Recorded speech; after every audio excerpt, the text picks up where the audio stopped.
By the time I was 26 years old, I had become a raging alcoholic. My husband would leave for work in the morning. We had a baby at the time. We have one son. I would change his diaper, feed him, put him in crank that Fisher-Price swing. Okay, you remember, some of you remember the old Fisher-Price swing? You used to crank up, get him going in the swing, and take my first drink. And I would drink all day long. I was always the life of the party. Always thought that people were laughing with me, but they were laughing at me. I basically came to the end of myself, and I didn't know anything about God. I didn't even know the basic Bible stories of like Adam and Eve and Noah and the ark. I knew nothing. But I remember getting on my knees one night and I said, God, I don't know you. Only two things that I believe is that you're real and that you created me. And I said, your plan for my life has got to be better than this. You know, Kenneth, my life is living proof that God can literally use anyone. Come on now. I was not raised in a Christian home. I used to ask my parents to take me to church, and they were like, well, you know what, we're just not the church-going kind. And so I always had a hunger to know God, but didn't know how to know Him. And so by the time I was 26 years old, I had become a raging alcoholic. Wow. My husband would leave for work in the morning, and we had a baby at the time. We have one son, and I would change his diaper, feed him, put him in crank that Fisher-Price swing. Okay, you remember, some of you remember the old Fisher-Price swing? You used to crank up, get him going in the swing, and take my first drink. Wow. And I would drink all day long. I was always the life of the party. Always thought that people were laughing with me, but they were laughing at me. Wow. So here I am, I'm 26 years old, I'm a raging alcoholic. I was also agoraphobic. Agoraphobia happens when you have panic attacks, anxiety attacks, and you get to the point where your world starts becoming smaller and smaller and smaller, and you become a prisoner in your own home. Wow. So here I am, I'm collecting New Jersey state disability. I can't leave my home. I'm a raging alcoholic. I'm depressed. I mean, the list goes on. And I basically came to the end of myself. And I didn't know anything about God. Nothing. I knew nothing, Kenneth, about God, about the Bible. I was a blank slate. I didn't even know the basic Bible stories of like Adam and Eve and Noah and the ark. I knew nothing. But I remember getting on my knees one night and I said, God, I don't know you. I said, I don't know much about you. The only two things that I believe is that you're real. I never doubted the existence of God and that you created me. And I said, your plan for my life has got to be better than this. Yeah. You know, I'm a very analytical person, and I kind of thought, okay, these were the days of the VCR. Somebody invented the VCR, and it came with an instruction manual. And it said, you know, this is how you treat it. You don't do this, but do that. And make sure you don't immerse it in water. Make sure you clean it. You know. And I thought, okay, if God made me, then He knows who you are, who I am. And so in that moment, Jesus revealed Himself to me. And I knew that He was Lord and Savior and that He wanted to be my Lord and Savior. And I said, Jesus, I'll go wherever you tell me to go. I'll say whatever you tell me to say. I'll do whatever you tell me to do. I'm yours. And Kenneth, I felt like shackles falling off of me. Wow. Shackles of alcoholism, of nicotine addiction. I smoked 3 packs of cigarettes a day. What? I had a mouth like a sailor. Shackles of that, whatever that is. Wow. Like my mouth getting saved. Shackles of fear. Shackles, just falling off of me. And I got up truly a brand new person. Wow. Yeah. So that's kind of where I came from, and then I just began serving in the local church. I found a church and began serving, and my gifts and talents began to emerge. You know, I always tell people, start. Start. Just go for it. Just go for it. Do you know how many people sit on the couch with the remote control in one hand and a tub of popcorn in the other, binge watching some TV show, on Netflix or something like that, waiting for God to move, and God will move in your life, but you've got to give Him what you have. Right.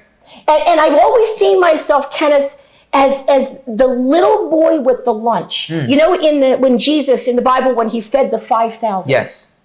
And he turns to the disciples and he says, feed them. And they're like, we got nothing. We got nothing. And here's this little boy with a couple loaves and fishes. What does he do? He gives them to Jesus. Yes. And Jesus blesses them and breaks them and distributes them to the masses. And there's even basketfuls left over.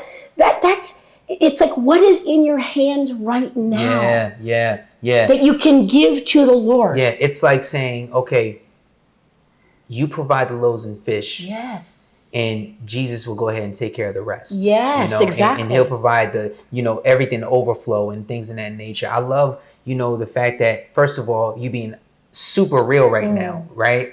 Because I think that that's what the people need. And we were just talking a little bit about it earlier where, on Instagram or social media, there's a lot of people that are displaying, their goodness in a sense, like right? Perfect. But but let's let's peel back the curtain here just a little bit, because all we're getting is a highlighted picture of a moment, right? And there are so many people right now that are suffering in silence, in a sense, right? Yes. So what do you say to people that are suffering in silence? Like you talked about, the alcohol addiction and smoking 3 packs a day. And listen, I know, a little bit about that, whatever. I didn't do it, but I know that, family members and stuff like that went all the way in, right? And what you breaking down in that moment and then saying, hey, I need a change. Was it a family member that came in, or was it like something that God just came over you? And it was that I came to the end of myself. End of yourself. No one ever told me about the Lord. No one ever told me. They told me I needed to change, but they didn't tell me how it was going to happen. If I could have changed myself, I would have. But I gave him my life, and that night when I gave him my heart, I said, Jesus. The last thing I said before I got up off my knees, I said, Jesus, I ask you to take this messed up girl. And if you can do anything with her life, I ask you to do it. Wow. And so I was in that moment giving him my loaves and fishes, which was this messed up girl, this messed up girl that is, will be a work in progress until I graduate to heaven. Right. But yet I gave him me, and then I just began giving him whatever was in front of me, whatever I had in my hands, whatever gift I had or passion that I had. I always tell people, make a list of those things that you're passionate about, that you love to do, that even things that anger you. Is a signpost of something that maybe you're called to correct. Things that are grievous to you, that hurt you. Maybe it's something you're supposed to heal. Absolutely. Absolutely. Yeah. I do some coaching, and that's all I do now. But when you say that, write those things down, even the bad things. One of the strategies that I use, or one of the methods I use, is called the pillars of strength. And check this out, you're gonna love this. The pillars of strength was inspired by Samson. Right? Yes. It was inspired by Samson. So you know that at the end of his life, he was in those 2 pillars. Right. He was in between the pillars, but on the outside, right, was the Philistines, and they were chastising him. They were like mocking him, and all these different things was going on. And at this point in time, the one thing that he had left was still his faith in God. Yes. Right? Yes. And what I tell people all the time, imagine your life that on the outside of those pillars is all the negative things. Write those down. Yes. On both outsides, right? Write those down. But in the middle, I want you to write down every positive thing that's in your life, even if it's one. Right. Because those positives can push out those negatives. That's where, boom, what happened? Samson pushed out those pillars, boom, came crashing down, and them jokers was out of here. That's right. Right. Yeah. So I love that. Yeah. So what are some things right now? So there's a woman out there, there's a man out there right now that's probably saying she lived the story that I'm living right now. Right? Yeah. What do you say to that person that's listening, at this moment to get up and give their life to Christ and move forward with their life and say, hey, you got to do something? Yeah. I would say to that man or woman that is where I was, surrender. Surrender. Come to that place of surrender. and give the Lord your life, give him your all, give him everything, give him your broken places, give him your broken heart. Yeah. Yeah. Give him your messed up life, give him everything, give him your past. We all have stuff, we all have a past. We all have stuff back there. Yeah. Give it all to him. And he will take it. And Jesus came to heal the brokenhearted. Yeah. He made your heart. He knows how to put it back together again. And so, but he doesn't take it. You have to give it to him. You've got to give him your heart.